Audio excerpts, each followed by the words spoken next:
ये उपदेश श्रीमद् भगवत गीता के दूसरे अध्याय के श्लोक क्रमांक 47 से श्लोक क्रमांक 51 तक के 5 श्लोकों का व्याख्यान समन्वय है। पहले मैं एक बार श्लोकों को जल्दी पढ़ लेती हूँ। कर्मण्येवाधिकारस्ते मा फलेषु कदाचन मा कर्म फल हेतुर्भू माते संगस्त्व कर्मणि योगस्थ कुरु कर्माणि संगं त्यक्त्वा धनंजय सिद्ध्य सिद्ध्यो समो भूत्वा समत्वं योग उच्यते। दूरेण ह्यवरं कर्म बुद्धि योगात् धनंजय बुद्धौ शरणमन्विच्छ कृपणा फल हेतव बुद्धि युक्तो जहातीह उभे सुकृत दुष्कृते तस्माद् योगाय जुज्जस्व योग कर्मसु कौशलम् कर्मजं बुद्धियुक्ता ही फलं त्यक्त्वा मनीषिणः जन्म बंध विनिर्मुक्ता पदम गच्छन्त्यनामयम्। यह श्लोक हमें पता है कितने महत्वपूर्ण है। वस्तुतः योग शब्द का संज्ञा, योग शब्द की संज्ञा यहाँ बहुत स्पष्ट शब्दों में गीता में ही निर्धारित है, निर्णय किया गया है यही पर। प्रथम श्लोक शास्त्री जी के अनुसार प्रथम श्लोक बुद्धि योग स्वरूप को व्याख्यान करता है, बुद्धि योग स्वरूप को बताता है। द्वितीय श्लोक बुद्धि योग का उपदेश करता है। तृतीय श्लोक बुद्धि योग प्राप्ति के उपाय को बताता है और चतुर्थ तथा पंचम श्लोक बुद्धि योग लक्षण रूप जो निष्काम कर्म है उसका क्या प्रयोजन है ये बताता है।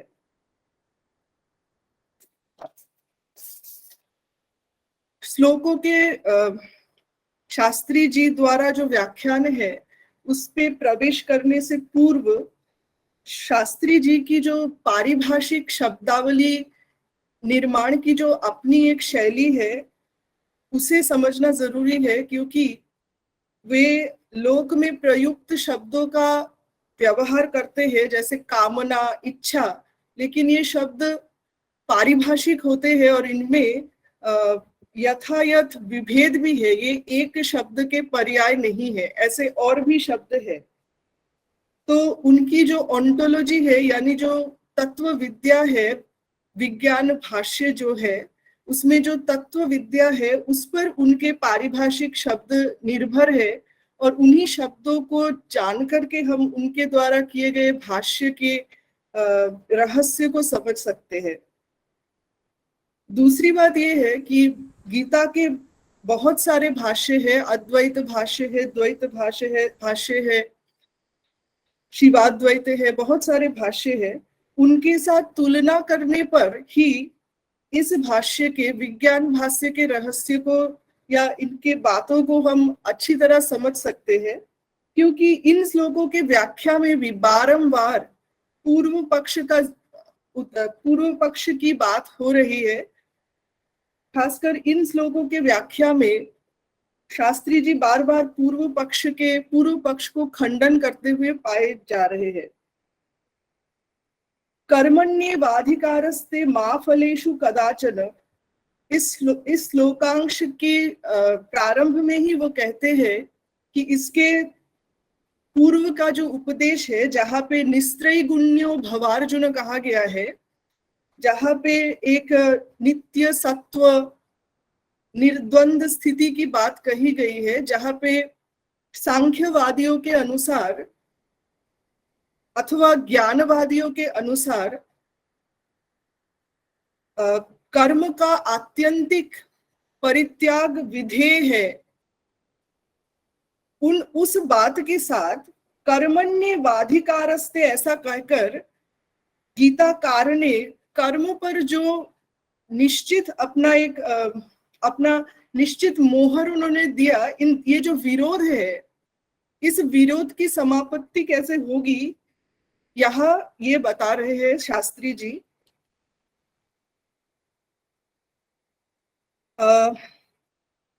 व्याख्याकार पंडित मोतीलाल शास्त्री जी के अनुसार प्रस्तुत पंचतई का लक्ष्य आत्मा के श्रेय भाव के निमित्त का प्रतिपादन करना है। तदनुसार कर्मयोग का फल कामासक्ति छोड़ते हुए अनुष्ठान बुद्धि योगात्मक होता हुआ आत्मा के श्रेय भाव का निमित्त बनना है। तदनुसार तृतीय उपदेश के द्वारा त्रैगुण्य मूलक कर्म में प्रवृत्त रहते हुए त्रैगुण्य भाव से बचे रहने का उपदेश समाहित है। मेरी हिंदी थोड़ी कमजोर है, इसलिए मुझे थोड़ी समस्या हो रही है। द्वितीय उपदेश में त्रिगुणातीत निर्द्वंद्व नित्य सत्वस्थ एवं निर्योग क्षेम बनने की प्रेरणा का प्रतिपादन किया गया है। सर्व कर्म फल त्याग लक्षण ज्ञान योग का प्रतिपादन हुआ है और यहाँ आ रहा है कर्मण्येवाधिकारस्ते। तो इन दोनों की संगति कैसे होगी, मैंने एक थोड़ा सा लिखा था, पूरा मैं उसको नहीं पढ़ूंगी। तो इसमें हमें बुद्धि योग शब्द को समझना बहुत जरूरी है, जो मेरे पूर्ववर्ती वक्ता ने बताया भी है।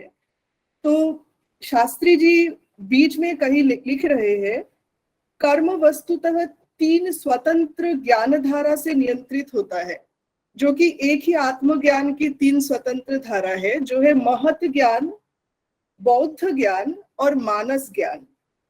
शारीरिक कर्म जो है वो महत ज्ञान से निर्धारित होती है, नियंत्रित होती है। विचार धारा रूप कर्म की मूल प्रतिष्ठा विज्ञान ज्ञान यानी बुद्धि है और दर्शन श्रवण आदि ऐन्द्रिक कर्मों का आधार प्रज्ञान ज्ञान यानी कि मन है। बुद्धि बिना विषय के ही अपने व्यापार को कर सकता है, पर मन बहिरंग के विषय को ही अपनी वृत्ति बनाता है।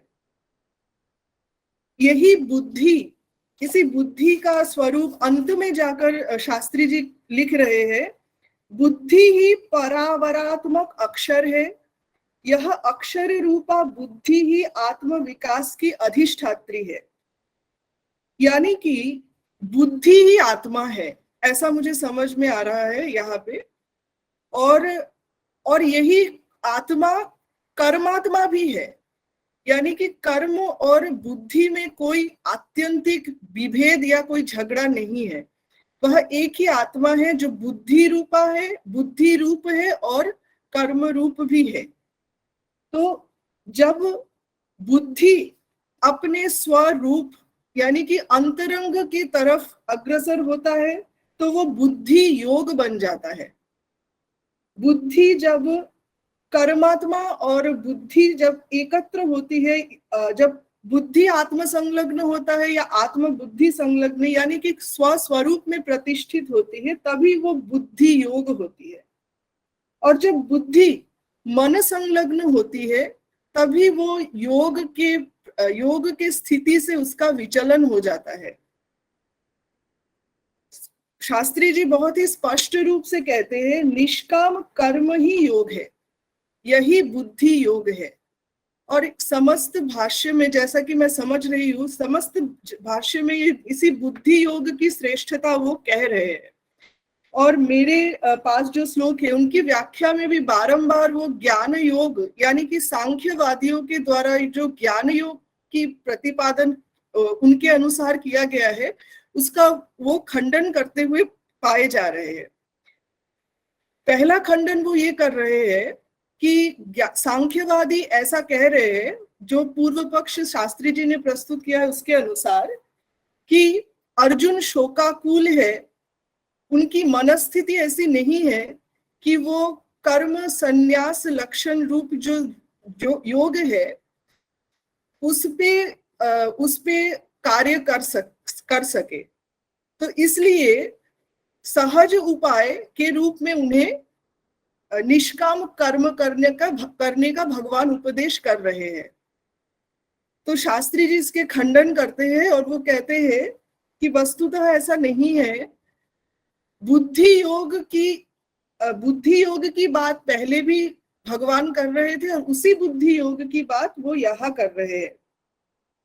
और कर्महीन ज्ञान योग भगवान के द्वारा उपदिष्ट कहीं पर भी नहीं है। मां कर्म फल हेतुर्भू माते संगोस्त्व कर्मणि। वो ये कह रहे हैं इस श्लोक के, इस श्लोकांश के व्याख्यान में शास्त्री जी ये कहना चाह रहे हैं कि कामना, कामना शब्द की वो एक पारिभाषिक लक्षण करते हैं। वो कहते हैं कि कामना और इच्छा ये दोनों अलग है। शास्त्री जी को मैं यहाँ कोट कर रही हूँ, इच्छा और कामना दोनों पर्याय नहीं है, अपितु दोनों स्वतंत्र अर्थों से संबंध रखती है। फल की इच्छा से स्वाभाविक कामना भी इच्छा रूप में परिणत हो जाती है। फलाशा परित्याग से मन की इच्छा भी कामना रूप में परिणत हो जाती है। स्वाभाविक कामना को मन की इच्छा के अधीन बनाते हुए जो कामना की जाती है वही बंधन का किंवा आसक्ति का कारण बनती है। यानी कि आत्म कामना या शुद्ध कामना, यह कर्म इच्छा कहा जा सकता है। इसे एक अलग जगह इसको शास्त्री जी ने कर्म इच्छा कहा है, और उसके विपरीत है फलेच्छा। कर्म तो बंधन का कारण है ही नहीं, कर्म की कामना भी बंधन का कारण नहीं है, परंतु फल की इच्छा बंधन का कारण है, ऐसा शास्त्री जी कह रहे हैं। क्योंकि शास्त्री जी के अनुसार बिना कामना के कर्म हो ही नहीं सकता। कामना से ही कृति और फिर कर्म होगा। तो कामना कभी भी आसक्ति का कारण, बंधन का कारण नहीं हो सकता है। जब भगवान कर्म करने का उपदेश दे रहे हैं, जो कामना बुद्धि से संलग्न है वह आत्म कामना, शुद्ध कामना है। परंतु जब जागृत अवस्था में अहंकार आ जाता है, मन बीच में आ जाता है, मन के बीच में आ जाने से ही वह इच्छा में परिवर्तित हो जाती है। और ये इच्छा आसक्ति यह अशांत रूपिणी होती है। लेकिन बुद्धि युक्त जो कामना है वो केंद्रानुगामिनी है, सत्यानुगामिनी है, एकत्वानुगामिनी है और शांति लक्षणा है। तो यह एक बहुत ही रोचक मुझे लगा, क्योंकि शास्त्री जी मुझे पहले व्याख्याकार ऐसे लगे जो कि कामना को भी आसक्ति का कारण नहीं मान रहे हैं, बल्कि कामना जब मन से युक्त होता है ऐसी कामना को आसक्ति का कारण बता रहे हैं।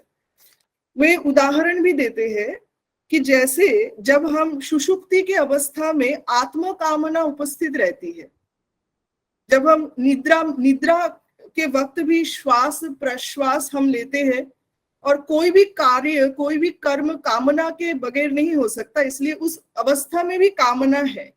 परंतु वो कामना मन के बीच में नहीं आ रहा है मन, तो इसलिए उस कामना से हम अहंकार नहीं जुड़ा हुआ है, इसलिए वह कामना सुख या दुख का कारण नहीं होता है। लेकिन जागृत अवस्था में मन बीच में आ जाता है, इसलिए फिर सुख दुख इत्यादि संग फिर वहां आ जाते हैं।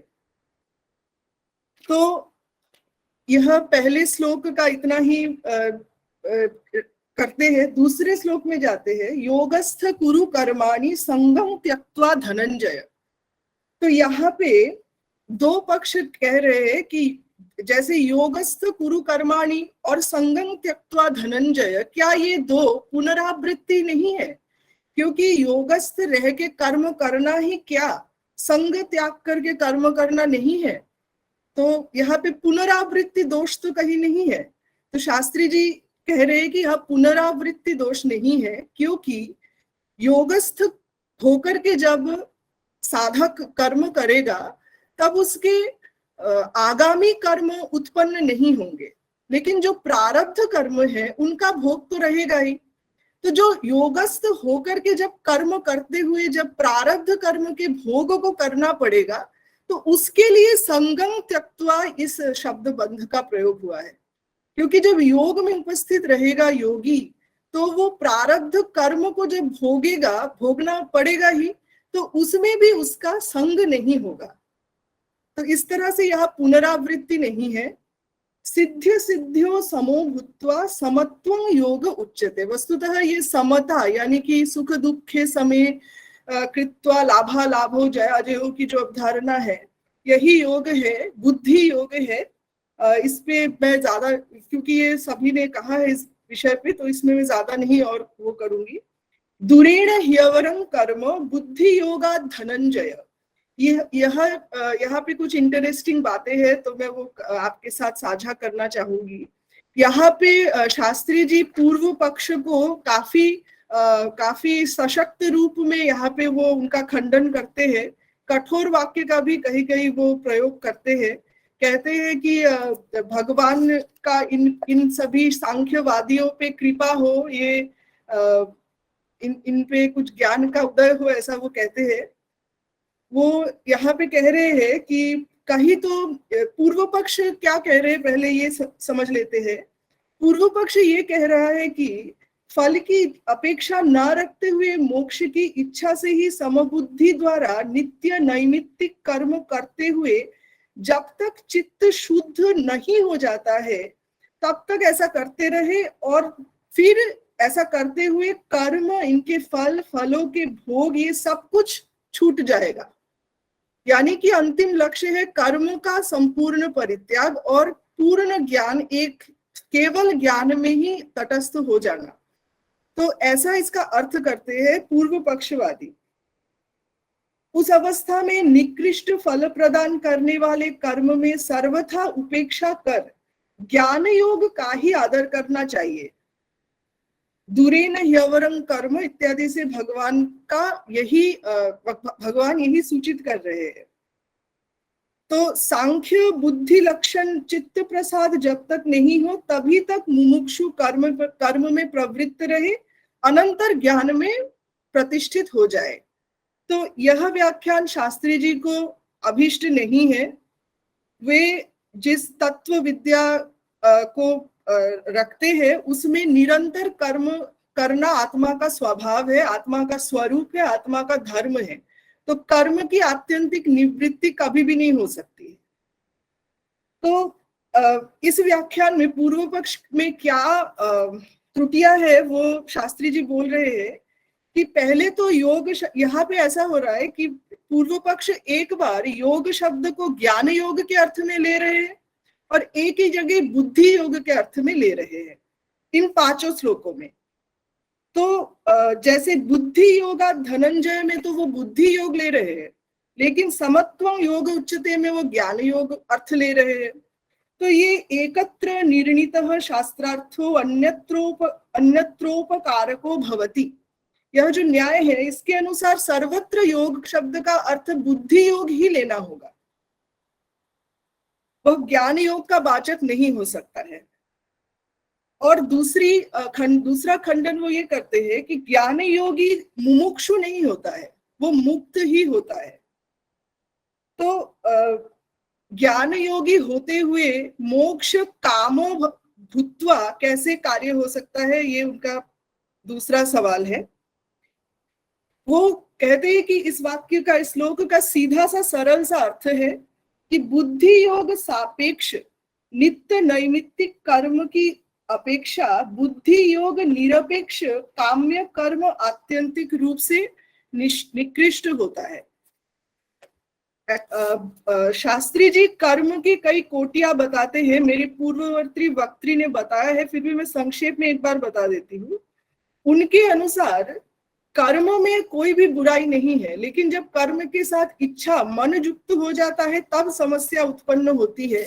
इस तरह से कर्म के 2 भाग हो सकते हैं, एक तो आधिकारिक कर्म या आदिष्ट कर्म, और दूसरा ऐच्छिक कर्म जो फलाशा युक्त होता है। पहला वाला फलाशा से हीन है और कर्म शरीर से युक्त है। तो 3 प्रकार के, शरीर के अनुसार कर्म भी 3 प्रकार के हैं, स्थूल कर्म, सूक्ष्म कर्म और कारण शरीर।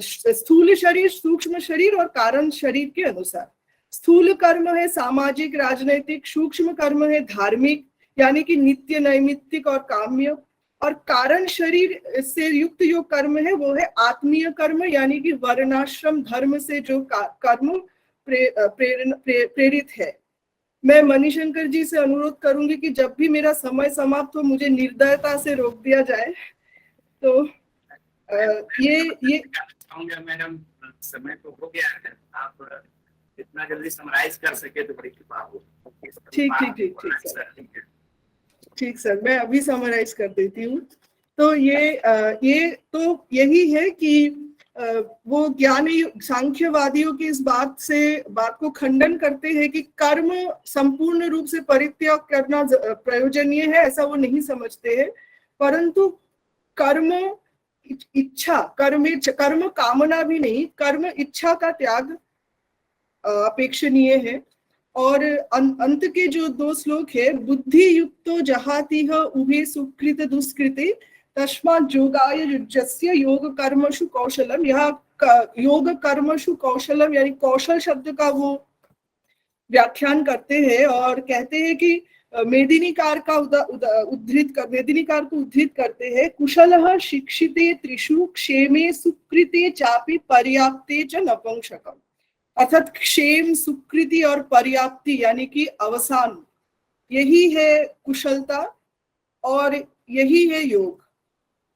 अर्थात सारे सुख प्राप्ति अप्राप्ति से बाहर हो जाना, और यही लाभ है जो अंतिम 2 श्लोकों का जो सारे है वो है इस बुद्धि योग का लाभ क्या है, प्रयोजन क्या है। तो लाभ यही है कि व्यक्ति समस्त जो भी निष्कामता से आत्म शांति का पूर्ण उदय हो जाता है, यही लाभ है, मुक्ति है। तो मुक्ति के लिए कर्म त्याग यानी और कर्म कामना का त्याग भी उचित नहीं है, परंतु ड्यूटी के भाव से, कर्तव्य के भाव से, जैसे एक सैन्य राजाधिकारी के लिए कर्तव्य करता है, किसी को हत्या भी करता है तो उसका दोष उसे नहीं लगता, ये उदाहरण शास्त्री जी ने ही दिया है। उसी तरह हमें भी आत्म कामना में, विशुद्ध कामना में स्थित होकर कार्य करना चाहिए, और इसी कामना का नाम ईश्वर इच्छा भी है।